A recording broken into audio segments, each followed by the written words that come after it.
We could soon see some major changes along the Cumberland River here in Nashville after the death of Riley Strain. Metro Nashville Council is considering adding some safety equipment, lighting, and fences around the riverfront. If you don't remember, Riley Strain died earlier this year after he made his way from Luke Bryan's bar through downtown Nashville. He was stumbling along the way, appeared to be under the influence of something, and eventually wound up near Gay Street and by the river. So Metro Nashville Council wants to do a study to figure out just how they can make that area safer, and that includes studying the homeless in that area. They want to know just how many homeless people are living near the river over by First Street. Here's my concern with that, because like you, I heard from Metro Nashville Police that Riley may have spoken to a homeless person, and that homeless person may have been the last person to see Riley alive. If something happened with that community that eventually led to Riley's death, that was never relayed to us by Metro Nashville Police. All we ever heard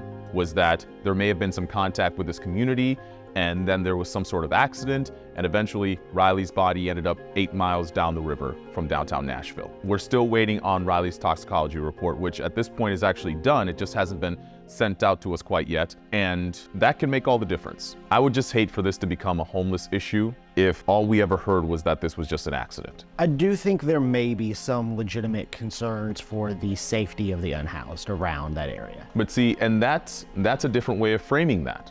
You know, if you're saying we are concerned for the safety of the unhoused folks in that area because they're so close to the riverfront, that's one thing, but that's not what I'm reading. Anytime you're like, we want to talk about safety, and then you put the unhoused in the same sentence, our mind goes someplace else. Exactly. Even if your intention isn't that, it doesn't come across that way. Why is that one resolution? Why is that one thing? Why are they lumped together? And that's why I think this thing needs more clarity. I just think that the way that it's being presented right now makes it appear as if safety from that community is what's being prioritized. At least that's the way I'm gathering it right now. And that might be completely different from, you know, the way that council is trying to propose it. But you got to imagine, man, the moment you put these two things together, people's minds are already going in different places trying to figure out, you know, who was at fault. A lot of question marks around Riley's disappearance and eventual death.